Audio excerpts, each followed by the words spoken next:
So how does it feel now that the dinosaurs are actually here in Melbourne? It feels like I need about another 2 weeks and then I can relax. It must be good though to see that it's worked on the first weekend. Tell me about how you feel about the success of the opening and the fact that people really are coming to see the dinosaurs. I thought they would come here. I had no doubts, but I'm really pleased to see the reaction of people to the dinosaur exhibition. Scientifically, logically, I had no doubt that they would get here and even gut feeling, I knew they would get here. And I really didn't logically have any problem or any doubt that they would be very popular. But I do remember having a nightmare one night about 2 weeks ago before the exhibition opened and saying, what if we opened our doors and no one came? But obviously that didn't happen. The first day of the exhibition, the first weekend of the exhibition, was the largest number of people through the museum in the history of any external exhibition. And I think that will continue. So we expected those kinds of crowds, and I think those kinds of crowds will continue to come through because dinosaurs are really very popular, and right now there are heaps of other things about dinosaurs going on, such as Jurassic Park and just lots and lots of things. What's the special importance of these dinosaurs, just speaking about the dinosaurs themselves, compared to other exhibits that have been in the Museum of Victoria, for example, before? Why are they important to Australia? I think the collection is important to Australia because it's real, and it's the largest real collection of dinosaur bones, and for that matter, it's the largest natural history show that we've ever had.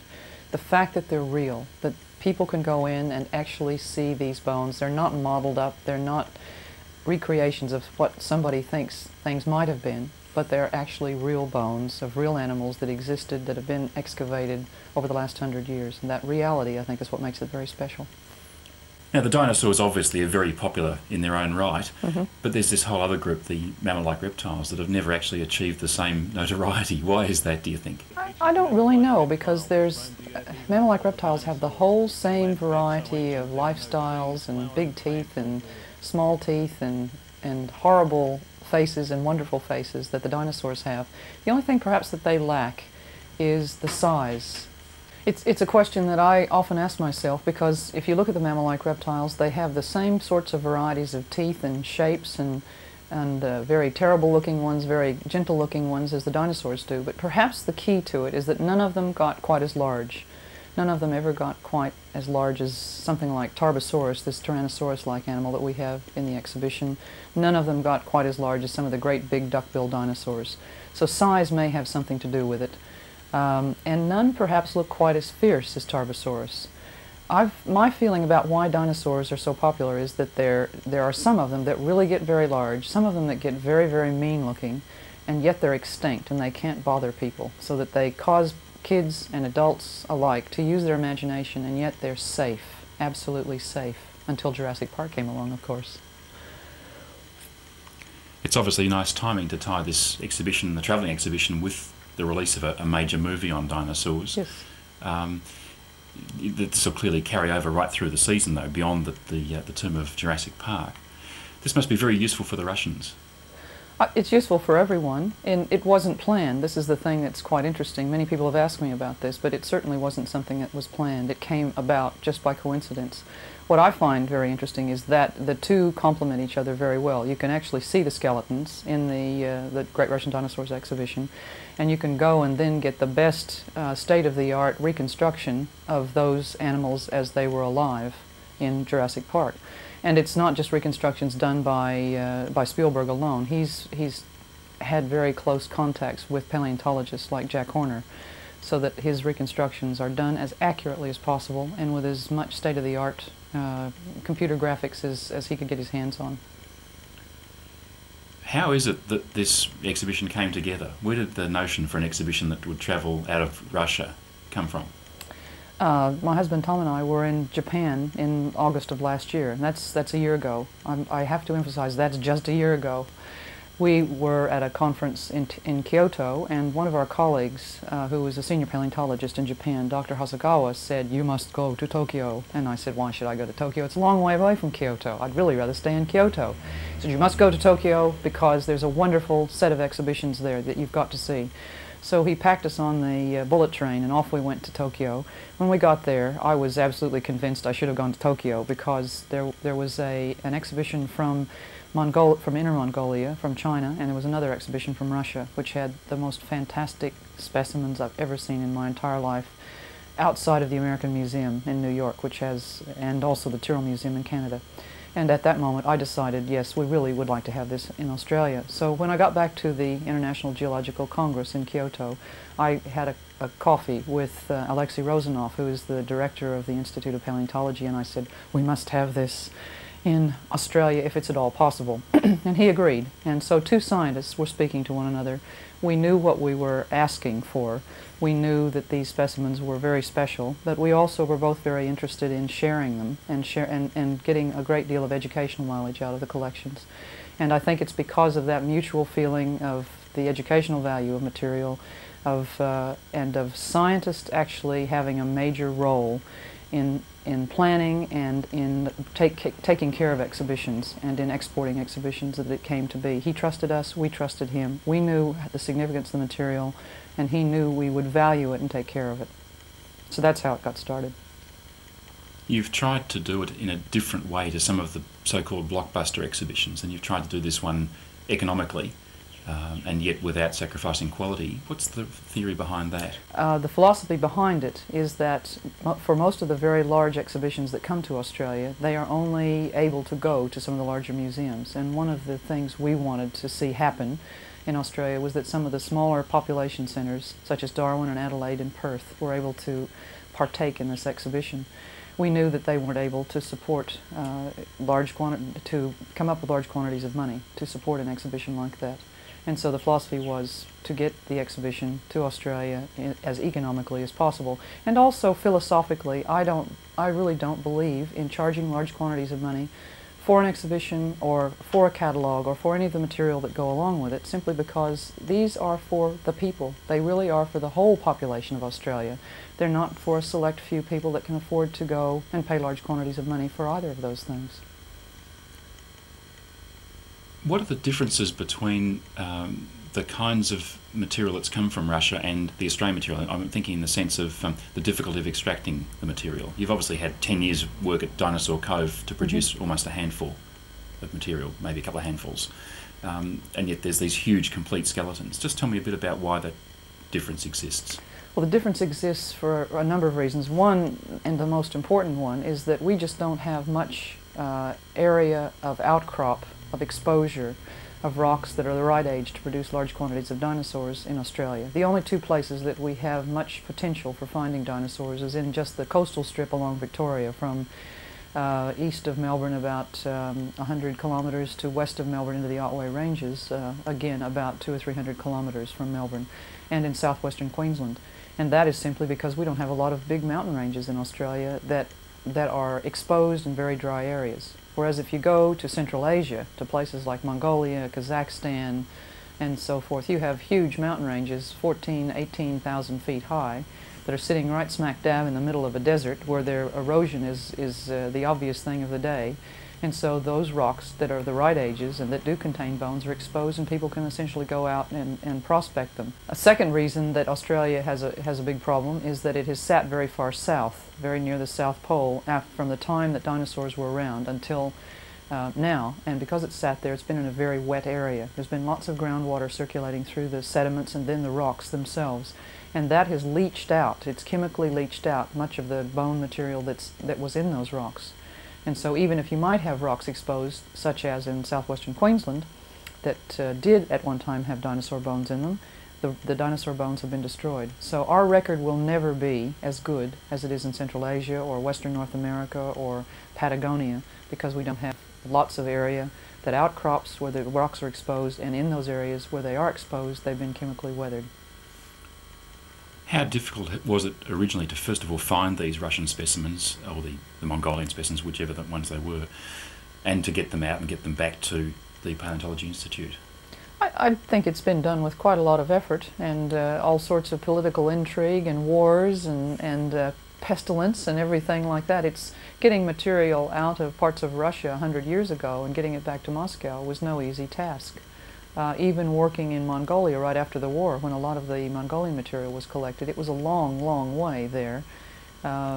Just physically difficult to get there. It wasn't so physically difficult to get them out of the ground, because a lot of the specimens actually were in fairly soft sediments, but just dealing with the politics, dealing with the long distances of transport, getting them back to Moscow was no mean feat. And then of course preparation had to be done in Moscow, where materials for preparation were not easily gotten. The preservatives and things like that were very much more difficult than it would have been if you were working, say, in the American Museum in New York, or you were working in Melbourne. So the getting of the collection has been a very fantastic task that's been done under very difficult political, very difficult physical conditions. How do you think things will be in the future for Russian science? I mean, it's obviously a turbulent time at the moment. It's very difficult to predict, because one of the big reasons we were anxious to get this collection here was that it will be a source of income for the Paleontological Institute over the next few years. And it will be foreign currency that will allow them to buy some of the very things they need to collect, to prepare.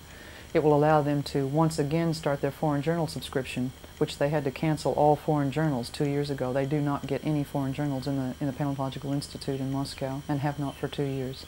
It will allow them to pay salaries. It will allow them to do upkeep on the building, which is a beautiful museum in Moscow, but it's a museum that is very difficult to maintain because of lack of funds. And with the politics being terribly unpredictable in Russia at the moment, the funding is tight, and the future of the Institute is not at all certain. So the money that is generated by this exhibition as it travels, a good proportion of that will go back to maintaining that part of Russian science, and I think that's fantastic. So in a funny kind of sense, these minerals have become a currency exchange unit. They have, yes, and we hope that that will continue to happen over the next few years. So what is travelling? There are about 50 different skulls and something on the order of about 25 skeletons of both dinosaurs and mammal-like reptiles. It's about half and half mammal-like reptiles and dinosaurs. And the thing that's amazing about it is there are so many complete skeletons. A lot of the collections that have traveled around before in Australia and around the world are partial skeletons or skulls or bits and pieces, and many of the skeletons are not real. They're only partially real. So that makes this collection very unique. I think what makes it especially special is that it has the mammal-like reptiles in it. Most all of these other traveling natural history exhibits are dinosaurs only, but this one has lots of mammal-like reptiles, and it has them from very primitive sorts that look extremely lizard-like and reptilian without a doubt, up to things that if you look at the skull you begin to think you're dealing with a fox or some kind of a mammal, until you look at the brain case and you see that the brain isn't very large in comparison to a fox. So that we're able to tell a whole story in this exhibition about how mammals evolved from reptiles, and look at things like how the jaw changed, the number of bones were reduced, how some of the bones that were involved in the articulation of the upper and lower jaw moved into the middle ear, how the proportions of the skulls and skeletons changed, and how the teeth differentiated. So you get, instead of an animal with lots of little pointy teeth, you get animals that have proper incisors and canines and premolars and molars, and they all do different kinds of jobs. So that the mammal-like reptile component is wonderful. It's something that has not been out of Russia until very recently, and is very likely not to be going out of Russia too much after it's here in Australia. So it's a very special exhibition from that point of view.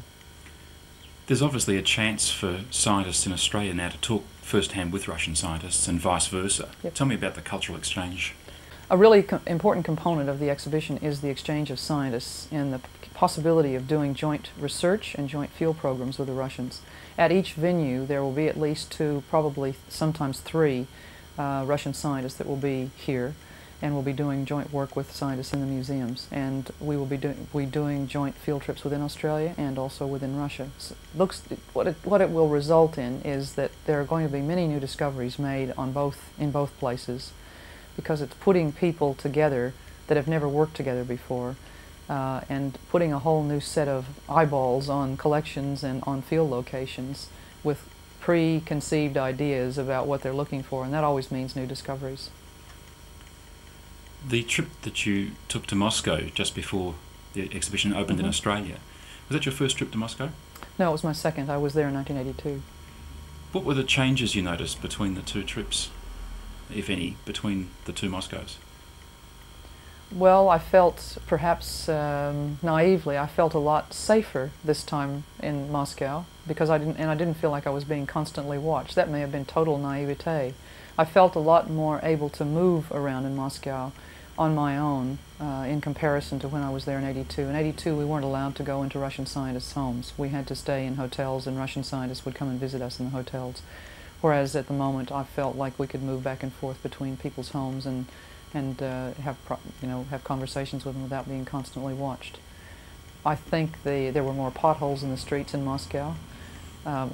It looks as if there's the sort of physical maintenance of the city may not be quite up to what it was in 1982, but there certainly is much more of an openness in Moscow than there was in 1982.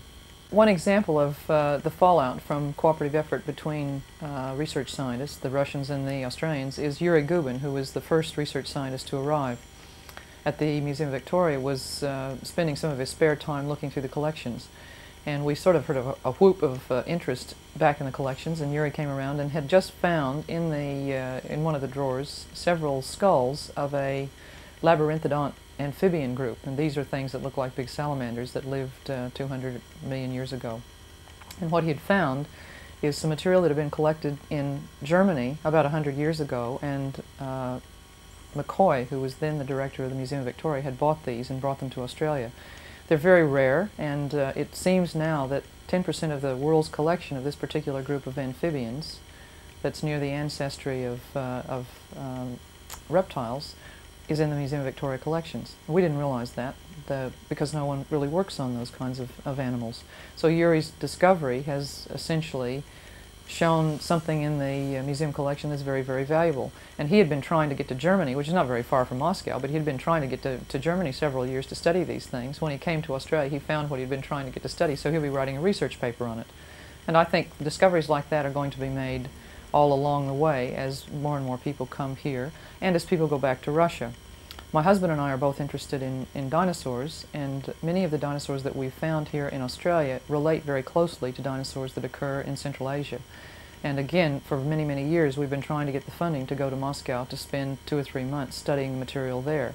Well, in fact, now the material has come here, and over the period of time that the material is in Melbourne, we'll be studying that after hours. We'll leave it on display, and then after hours the mice will come out of the walls, go down and take some of the material off display, study it, and put it back in time for it to be on view the next day by the public. And I'm sure there will be numerous research papers and a greater understanding of the similarities of Australian and Central Asian forms as a result of that. It sounds a bit wild that things in Central Asia could be related to things in Australia because, as you know, things are quite isolated now. But when dinosaurs lived 100 million years ago to 120 million years ago, there was interchange between those two areas. The great southern continent, Gondwana, did exist, but it had connections with the northern continents at that time, and so animals were moving back and forth. And one very interesting thing that we found is that some of the dinosaur groups that we know very well in Central Asia, such as some of the ostrich-like dinosaurs and some of the dinosaurs with horns, the frilled and horned dinosaurs, they're very well known in Central Asia, but they probably had their origins in Australia or some part of the great southern landmass of Gondwana, because we're beginning to find bones of them here in Australia that are decidedly older than their record in Central Asia. And therefore, the comparisons that we make between the Central Asian collection that's here and our forms will be quite important in trying to establish whether that's true or not. There's been a trend, I guess, in the last 10, 15 years, maybe longer, to I guess a rekindling of enthusiasm for parascience, pseudoscience, this kind of stuff. How do you see the value of science today, and what do you think about these alternate forces, if you like, that are, alternate interpretations of life and the universe? Well, my feeling has always been, ever since I was about 4 years old, that you have to draw your conclusions on what you can see, what you can touch, what you can smell, and putting it together with your observations and logic. And I think science just simply needs to state how it works and to make that quite clear to the public. Science doesn't work on belief, and it doesn't work on bringing into the explanation fantastic possibilities. It basically is clearly structured way of looking at things based on observations and based on what you can observe in day-to-day life. I think it's important that people know exactly how science works and not try to confuse it with anything else. How does science work in your experience? Well, in my experience as a paleontologist, I simply have to go out in the world and observe how systems work, how ecosystems work, how animals move, how animals work, and then I have to apply that to the past.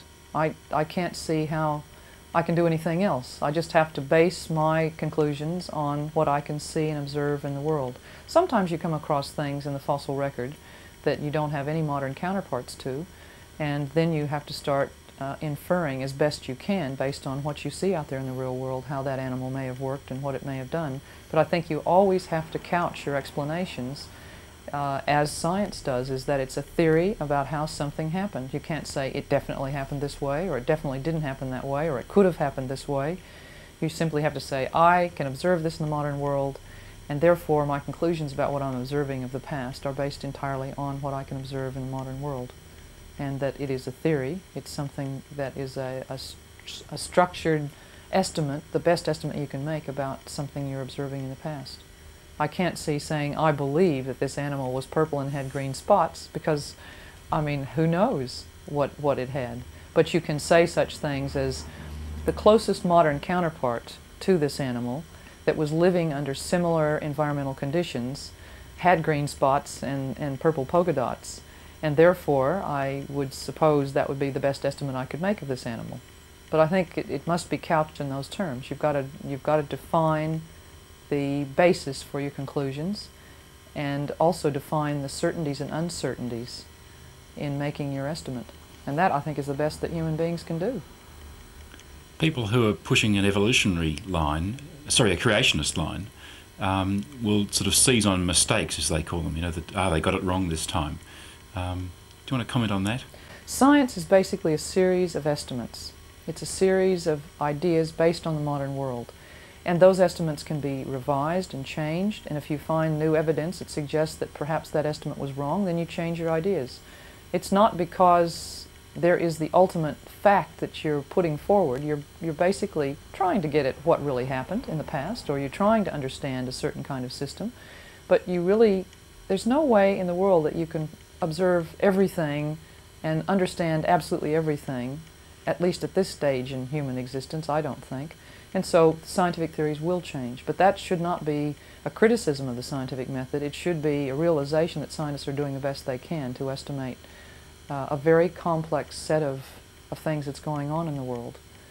What bothers me is when people want an answer that will always be the same forever and ever and ever, and will never change. And I just don't think that's the way the world works. If you want that, then you must be religious, and you just must say, I believe that such and such is the way it is. But I think you run a big risk of, at some stage in your life, having a lot of self-doubt about it, because I think as you grow, as you mature, you're going to have a lot more data in your data bank, and it may make you think that things are not quite what you were told when you were 5 years old. Do the discoveries of the way the world used to be in very ancient times, do you think they offer us any clues as to where we ought to go in the future as humans? Well, I think history ought to offer people lots of things about what they should do in the future, yes. It seems that lots of people don't want to know anything about even human history. They make the same mistakes over and over and over again. And many of these mistakes, they find ways around them, and they seem to think it's a brand new discovery, whereas if they understood what the Sumerians did and the Egyptians did and a lot of these ancient cultures, they probably would have some insights into not making the same mistakes again. Certainly in trying to understand such large concepts as why the dinosaurs became extinct or why the mammal-like reptiles became extinct, trying to understand the details of what the world was like at that time, how fast change occurred in the environment, have definitely got information to give us about how we should plan our future, yes. And I think understanding something that actually happened, an event that really did happen, the dinosaurs really did go extinct, and so did the mammal-like reptiles, it has a great deal going for it, rather than predicting what might happen based on evidence that we have now about an event in the future. So I think trying to understand the historical sequence of events, whether it be back in the times of Ur, or whether it happens to be back in the times of the dinosaurs, all of that will give us information about how we plan our future, things we do and don't do, things that we're prepared to accept and not accept. All of that goes into this database that will be useful to us. So when somebody says to me, well, you know, why do you study dinosaurs? It seems like a long time ago and really it's pretty silly. I say, well, I don't just describe dinosaurs and I'm not just playing out my 5-year-old fantasies about dinosaurs. I'm really trying to understand the world the dinosaurs lived in and why a group that was so successful, lived for more than 100 million years and dominated the Earth's terrestrial environments, why did that group become extinct? If we have a history that's even an iota of the length of the dinosaurs, we'll consider ourselves very successful.